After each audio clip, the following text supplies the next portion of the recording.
Single విమెన్స్ని కానీ మేల్స్లో కానీ చూసుకుంటే కొంతమంది ఇంకా పెళ్ళి ఇష్టం లేదు అని ప్రొసీడ్ అవ్వరు. సో పిల్లలు కావాలి సరోగసీ ద్వారా అనుకుంటారు కదా. సో వీళ్ళకి ఎట్లాంటి అర్హతలు ఉండాలి? మన లా ప్రకారం అయితే సింగిల్ విమెన్కి స్టిల్ ఛాన్స్ ఉందమ్మా, కానీ సింగిల్ మెన్ కంటూ ఏమీ లేదు. ఓకే. అండ్ ఫారినర్స్కి కూడా ఇంతకుముందు చేసేవాళ్ళు, ఇప్పుడు కంప్లీట్లీ బ్యాన్ చేసేసింది ఇండియాలో అలాంటివి జరిగేది. ఇంతకుముందు ఒక పెద్ద స్కామ్ లాగానే జరిగేది. మనకి లాస్ అంతా లేనప్పుడు, ఐవీఎఫ్ కొత్తగా స్టార్ట్ అయినప్పుడు పెద్దగా లాస్ ఉండేవి కాదు. బట్ 2022 నుంచి ఎప్పటి నుంచి అయితే స్ట్రిక్ట్ లాస్ ఫాలో అయ్యారు, చాలా మటుకు కంట్రోల్ అయింది. ఓకే. సింగిల్ ఉమెన్కి ఇంకా ఛాన్స్ ఉంది కదా మ్యామ్. సో వీళ్ళకి ఎట్లాంటి అర్హతలు ఉండాలి? ఆమెకి ఎటువంటి అర్హత ఉండాలి అంటే ఆమె ఎగ్జే కావాలమ్మా ఎట్లయినా. అండ్ ఒక డోనర్ స్పర్మ్ బై లా ఏవైతే రిక్వైర్మెంట్ ఉంటుందో ఆ స్పర్మ్ తోటి యూజ్ చేసి అదే ఎంబ్రియోని ఆమెలోకి మరి సరగేట్కు ఉండే లక్షణాలు మనం అనుకున్నాం ఇందనక, ఒక బిడ్డ ఉండాలి, ఏజ్ ఉండాలి అని చెప్పేసి. అండ్ తిన కూడా లీగల్గా తను సరగేట్గా చూస్ చేసుకుంటున్నాను అనేసి దిస్ అప్లైస్ మా సేమ్ కపుల్కి ఏదో అప్లై అవుతుందో ఈవెన్ ఆ ఉమెన్కి కూడా అదే అప్లై అవుతుంది. డెలివరీ అయిన తర్వాత తిన పేరు మీద ఆ బేబీకి బర్త్ సర్టిఫికేట్ అంటూ ఉంటుంది. It will be the same మా. ఓకే. అయితే ఇప్పుడు మీరు చెప్పినట్టు మ్యామ్ సరోగేట్ ఖచ్చితంగా ముందు తల్లై ఉండాలి. చాలా వరకు ఆమె తల్లై ఉంటేనే మనకు తెలుస్తుంది ఓకే ప్రెగ్నెన్సీ ఈ వరల్డ్లో పాసిబుల్ అనేసి. ఓకే. అయితే సరోగేట్గా ఎన్నిసార్లు పనిచేయవచ్చు మ్యామ్? అంటే వన్ టైమే బేబీని ఇవ్వడానికి తను అర్హురాలు అవుతుందా? అదొకటి లిమిటేషన్ మా.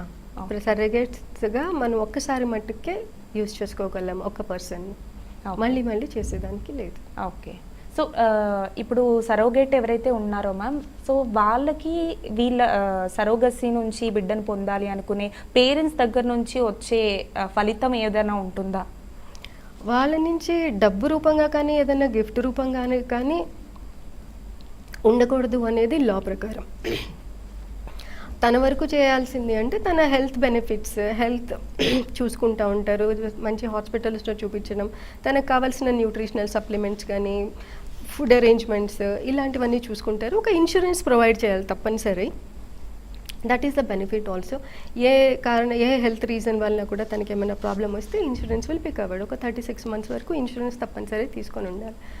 దానికి మించి సరోగేట్కి ఏ విధంగానూ మానిటరీ పరంగా కానీ గిఫ్ట్ పరంగాను ఏమీ బెనిఫిట్ అంటే చేయకూడదు అనేది ఒక స్ట్రిక్ట్ లా. ఓకే. సో ఈ సరోగసీ నిర్వహించే హాస్పిటల్స్ ఏవైతే ఉంటాయో మ్యామ్, వీటికి ఎట్లాంటి నియమాలు ఉంటాయి?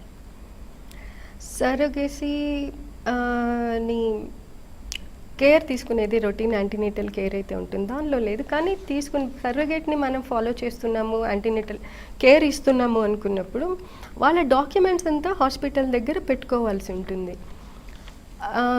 అండ్ తన సరోగేట్గా యాక్సెప్ట్ అయిన డాక్యుమెంట్, సరోగేట్ని తీసుకుంటున్నాము మేము యాక్సెప్ట్ చేస్తున్నాం అనే డాక్యుమెంట్, వాళ్ళిద్దరి మధ్య ఉండే అగ్రిమెంట్ అయిన డాక్యుమెంట్స్, నేషనల్ రిజిస్ట్రీ, మళ్ళీ ఇది బోర్డుకి కూడా అప్లై చేసుకొని ఉండాల్సింది, బోర్డు అప్రూవల్ కూడా ఉండాలి.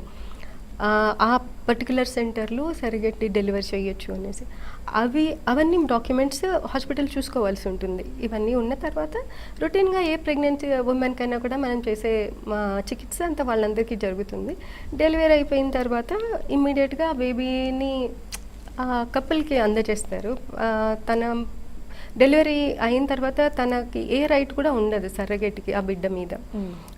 ఈ కపుల్ వాళ్ళు చేసుకుంటారు. And hospital has to make sure that it is absolutely confidential. వాళ్ళిద్దరి మధ్యన ఉంటుంది.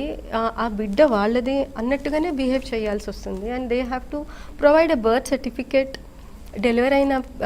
డెలివర్ చేసింది సరోగేట్ అయినా కూడా బర్త్ సర్టిఫికేట్ వీళ్ళిద్దరి పేరు మీద ఉండాలి.